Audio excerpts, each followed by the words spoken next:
ఓం గం గణపతి నమః.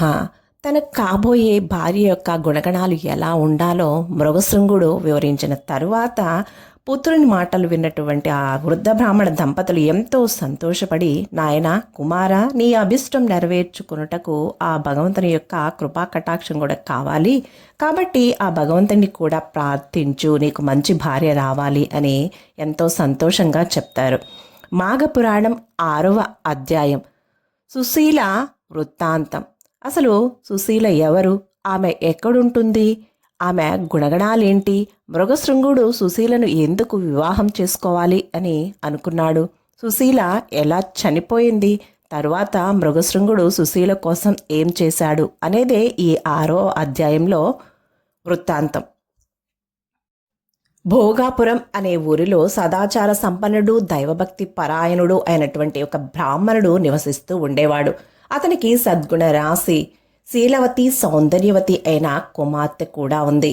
ఆమె పేరే సుశీల. సుశీల ఎంతో బుద్ధిమంతురాలు. సుశీల బాల్యం నుంచే భగవంతుని పట్ల మిక్కిలి భక్తితో ఉండేది. ఎప్పుడూ ఏదో ఒక వ్రతం కానీ పూజ కానీ చేస్తూ ఉండేది. పురాణ కథలంటే ఆమెకి ఎంతో ప్రీతి. నిత్యము దైవభక్తి అందే కాలం గడుపుతూ ఉండేది. కొంతకాలం గడిచేసరికి ఆమెకు యుక్త వయస్సు రానే వచ్చింది. చక్కని అందాల భరణిగా అతిలోక సౌందర్యవతిగా రూపుదిద్దుకున్నది. సద్గుణ రాశి, సౌందర్యవతి అయిన సుశీల గుణగణాలు తెలుసుకున్నటువంటి మృగశృంగుడు ఆమెను వివాహం మాటకు ఉత్సాహం కనబరిచాడు. ఎట్లయినా సరే సుశీలనే పెళ్లి చేసుకోవాలి అని నిర్ణయించుకున్నాడు. ఇది ఇలా ఉండగా అది మాఘమాసం. ఒకనాడు సుశీల తన ఇద్దరి స్నేహితురాండ్రతో కలిసి కావేరీ నది స్నానానికై బయలుదేరింది. వారు అట్లా పోతూ ఉంటే సమీపంలో ఉన్నటువంటి అడవి నుంచి ఒక మధించిన ఏనుగొకటి భయంకరంగా అరుచుకుంటూ కనిపించిన వారినందరినీ కూడా కాళ్లతో తొక్కుతూ నానా బీభత్సం సృష్టిస్తూ ఉంది. అలాగే సుశీలను ఆమె స్నేహితురాండ్రను కూడా చూసి వెంబడించసాగింది. మదించిన ఆ మదగజము దాని గీంకారధ్వనిని విన్న ఆ ముగ్గురు స్త్రీలు భయపడి తమ శక్తి కొలది పారిపోయి ముందు వెనక చూసుకోకుండా దూరంగా ఉన్నటువంటి ఏ ఆచ్ఛాదన లేని ఒక దిగుడు బావిలో పడి దిక్కులేక మరణించారు. ఈ సంగతి వారి తల్లిదండ్రులకు తెలిసి బావి వద్దకు వచ్చి మృతదేహాలను పైకి తీసి రోధించసాగారు. మృగశృంగునికి కూడా వార్త తెలిసింది.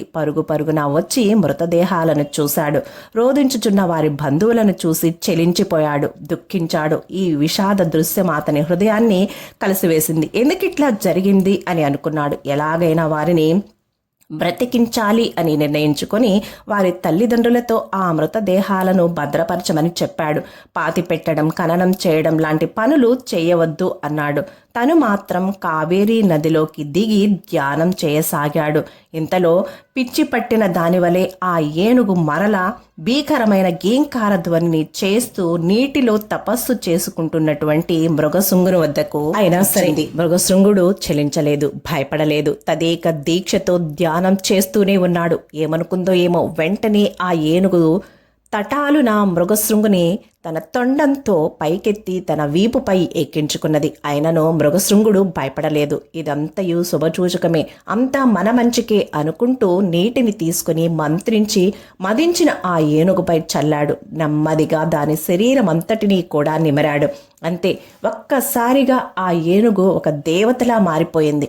ఓ సద్బ్రాహ్మణ, విప్రకుమార, నీ వల్ల నాకు శాప విమోచనం కలిగింది, ధన్యురాలిని అంటూ మృగశృంగునకు నమస్కరించి తన దేవలోకమునకు పోయింది. ఓ దిలీప మహారాజా, వింటివా? మాఘమాస నదీ స్నానము ఎంతటి మహిమ కలదో. నదీ జలము వంటిపై పడటంతోనే ఆ ఏనుగునకు శాప విమోచనం కలిగింది. మాఘమాసమందు నదీ స్నానము ఎంతటి మహిమ కలదో తెలుపుటకు ఈ నిదర్శనము సరిపోతుంది. తరువాత వృత్తాంతం కూడా చెప్పెదను, శ్రద్ధగా వినుము అంటూ ఇలా చెప్పసాగారు. మాఘపురాణం 6వ అధ్యాయం సమాప్తం. శుభం. Thank you for watching. Please like, share, comment on my video. Please subscribe my channel. నేను మీ అను.